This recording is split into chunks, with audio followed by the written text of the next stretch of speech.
Hello everyone, আশা করছি তোমরা সবাই খুব ভালো আছো। আমিও ভালো আছি। তো পুজো তো চলেই এলো, সবার শপিং বোধহয় অলরেডি স্টার্ট হয়ে গেছে। তো আজকে আমি শপিং করতে যাচ্ছি। এই দেখো রেডি হয়ে গেছি। আমার ড্রাইভার এখনো আসেনি, মানে আমার হাজব্যান্ড এখনো আসেনি। তো আজকের ব্লগটা তোমাদের খুব ভালো লাগবে। আজকে কিছু শাড়ির কালেকশন তোমাদের সঙ্গে শেয়ার করব। ইন্ডিয়ান সিল্ক হাউস যাব, প্রিয়গোপাল বিষয়ে যাব। তো সব কিছু কেনাকাটা হয়তো একসঙ্গে হবে না। আজকে যা কিছু করব সেগুলোই তোমাদের সঙ্গে শেয়ার করব। আশা করছি তোমাদের আজকের ব্লগটা দেখতে ভালো লাগবে, সে সঙ্গে থাকো। তো চলো যাওয়া যাক।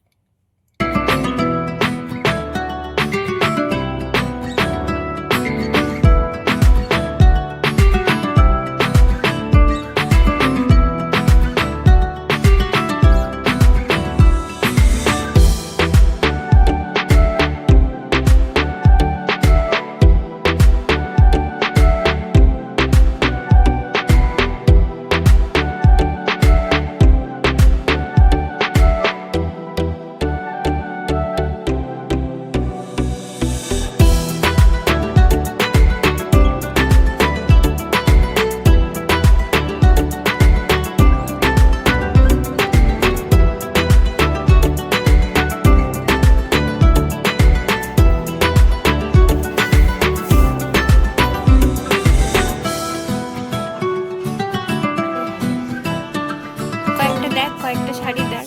আচ্ছা, ওগুলো কি ডিজাইন আছে? ওই যে এইগুলোর কথা বলছেন তো? না, এই যে আপনার হাতে তসরের ওপর আছে। নামানো দরকার নেই, আমি বলবো নামানো।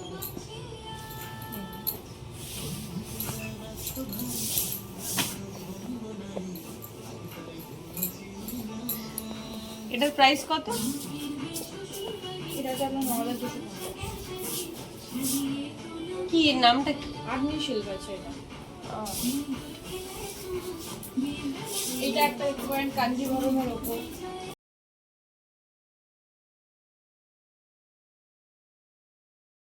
আমরা দুটো দোকানেই আমাদের কোথাও কিছু পছন্দ হয়নি। চলো নেক্সট টাই যাই।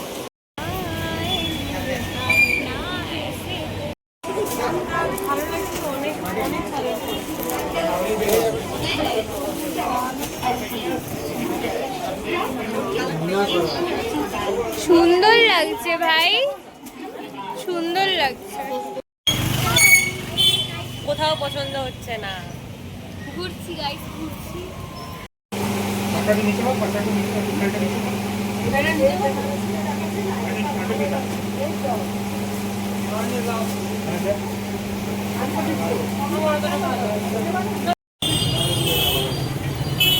বল, তাপস চলে গেছে। তাপস অনেকক্ষণ আমাদেরকে ছেড়ে দিয়ে চলে গেছে। তার আমরা এখন বসে বসে ওয়েট করছি 2.5 ঘন্টা। হ্যাঁ, মানে মানুষ 2.5 ঘন্টা ওয়েট করাতে পারে। যারা বিজনেসম্যান হয় তারা এরমই হয়। যারা বিজনেসম্যানকে বিয়ে করবে ভাবছো, তারা একটু চিন্তা ভাবনা করে নিও। Still now waiting.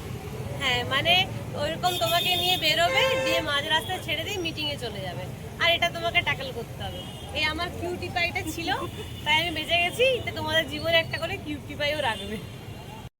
আজ এতটাই, সেভাবে কিছু কিনে উঠতে পারিনি। আবার দেখা হচ্ছে অন্য ব্লগে।